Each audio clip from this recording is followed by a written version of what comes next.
जी, अस्सलाम वालेकुम दोस्तों, क्या हाल-चाल हैं? लहसुन अल्लाह पाक की तरफ से एक कुदरती नेमत है और इसके बहुत ज़्यादा फ़वाइद हैं। यहाँ पर हम आपसे चंद एक शेयर करेंगे।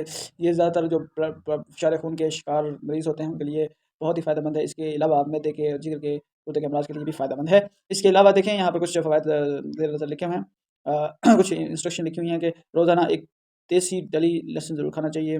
नाश्ते में उबले हुए अंडे का इस्तेमाल लाज़मी करें और नाश्ते के वक़्त एक सेब का इस्तेमाल, ये बहुत ही फ़ायदेमंद होता है और खाली पेट खाना ज़्यादा फ़ायदेमंद होता है। जो खाना खाने के बाद करते हैं इस्तेमाल, उनको कब्ज़ होने का खदशा होता है।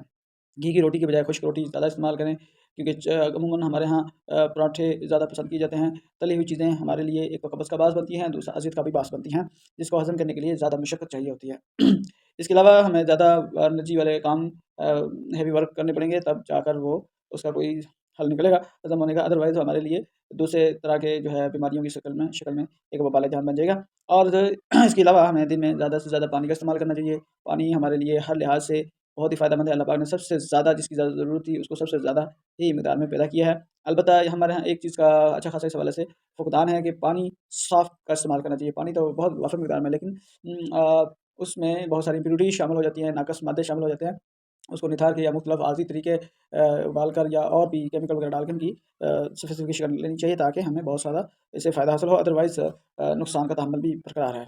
इसके अलावा जो है तुख़्म मरंगा या छिलका जो है, इसका इस्तेमाल बाकायदगी से करें, क्योंकि ये इंसानी निज़ाम में हमारे यहाँ खाते-पीते और खुराक के हवाले से देखा जाए बहुत सारी गलतियाँ हैं। हमारी एक्टिविटीज़ बहुत ज़्यादा चेंज हो गई हैं जो अमूमन लंबा सफ़र करते हैं पैदल, और या वर्किंग उनकी हार्ड है, मतलब दूसरे कामों में मसरूफ़ रहते हैं। उनके लिए तो अमूमन इन चीज़ों की ज़रूरत ही नहीं है।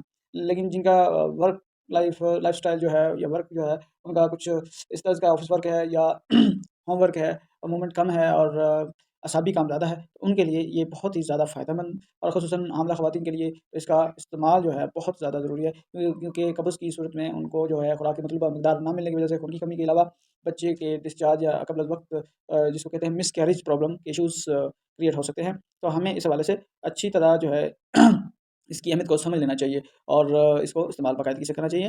दूसरा, हमें हमारे लिए कुछ मुफ़ीद चीज़ों का ज़िक्र है। अदरक, सौंफ, दालचीनी, पुदीना, छोटी इलायची, इनका इस्तेमाल भी थोड़ी-थोड़ी मिक़दार में जो है हमें कर लेना चाहिए, कि किसी भी चीज़ को ज़्यादा मिक़दार में इस्तेमाल करना नुकसानदा हो सकता है। और दूसरा है कि इनका थोड़ा-थोड़ा मिक़दार में इस्तेमाल करना हमारे लिए मैदे के लिए और दूसरे अमराज़ हैं खुफ़िया जो है, उनके लिए बहुत ही फ़ायदेमंद साबित होता है, और हमें पता भी नहीं चलता बहुत सारे अमराज़ से हमारी जान खलासी हो जाती है। तो इसलिए हमें इन चीज़ों का और बाकायदगी से इस्तेमाल करना चाहिए।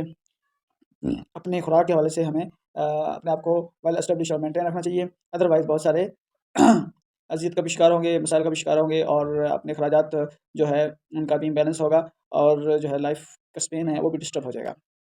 तो सेहत जो है हमारे लिए नेमत खुदाबंदी है, तो इसको बरकरार रखने के लिए ज़रूरी है कि हम इस नेमत की कदर करें और इससे भरपूर फ़ायदा उठाएँ और अपनी लाइफ़ जो है उसको एन्जॉय करें। और इसके लिए फिर ज़रूरी है कि हम बाकायदगी से कुछ अल्लाह पाक की कुदरती चीज़ों का इस्तेमाल करें, ना कि केमिकल दवाइयों पर इंसार करें। अगर इन बुनियादी चीज़ों का इस्तेमाल हम ज़्यादा करते हैं तो हमें उन चीज़ों का इस्तेमाल करने की ज़रूरत ही नहीं पड़ेगी, जो मेडिकली तौर पर हमें तजवीज़ की जाती हैं। बहुत सारे मसाइल का ये हमारे लिए फ़ायदेमंद एक अहम जुज़ बयान किया गया है यहाँ पर। तो हमें चाहिए इनको इम्प्लीमेंट करें अपनी लाइफ़ में, अपनों के लिए, अपने लिए। ओके, अल्लाह